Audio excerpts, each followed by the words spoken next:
एक ब्रेकिंग बातमी समोर येते। आमदार राजे क्षीरसागर यांच्याकडून रंकाळा तलावाची पाहणी करण्यात आलेली आहे आणि रंकाळा प्रदूषणासंदर्भात पुढारीनं बातमी दाखवली होती आणि त्यानंतर त्यांनी ही पाहणी केल्याचं समोर आलंय। रंकाळ्यामध्ये मिसळणारं सांडपाणी थांबवण्यासाठी बंधारा बांधण्यात येणार आहे आणि ही पाहणी करतानाची दृश्य आपण पाहतोय। आमदार राजे क्षीरसागर बातमी पाहतोय कोल्हापूरमधून।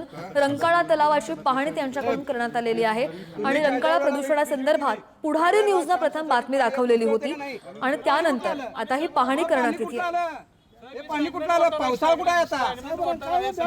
कोटी माहिती द्यायला आलं साहेब। मग बँक ऑर्डर काय येते? मग त्याचा जो परता बघा इकडे इकडे इकडे सगळे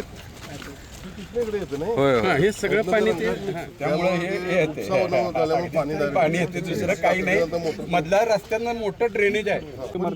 विरोधात एकदम आपण खोटं वगैरे नको बोलायला। नाही नाही असं आपण नाही ठीक आहे, तुमचं मला चुकीचं आहे, त्याच्यावर कंट्रोल आहे। काल आम्ही येऊन बघून त्यांना ते सांगितलं ज्या ज्या ठिकाणी रंकाळ्याचं एवढं चांगल्या पद्धतीनं सुशोभीकरण झालेलं आहे आणि ज्या ज्या ठिकाणी अडचणी आहेत, मग ट्रॅफिकच्या असतील, काही ठिकाणी रंकाळ्याचं जतन संवर्धन व्यवस्थित झालेलं नाही आहे, कटड्यांना तडे गेलेले आहेत, या सगळ्या गोष्टीसाठी एक समिती नेमून लवकरात लवकर त्याचा अहवाल सन्मान्य आयुक्तांना या ठिकाणी देण्याचा आज निर्णय झालेला आहे। आणि तो अहवाल आल्यानंतर मग MSCBचे अधिकारी असतील, पोल्युशन कंट्रोल बोर्डचे अधिकारी असतील, रंकाळा प्रेमी असतील आणि महानगरपालिकेचे अधिकारी असतील, यांची आम्ही कॉमन बैठक लावू आणि रंकाळ्यामध्ये इथून पुढच्या काळामध्ये अशा प्रकारच्या घटना घडणार नाहीत याची सर्वजण काळजी घेऊ।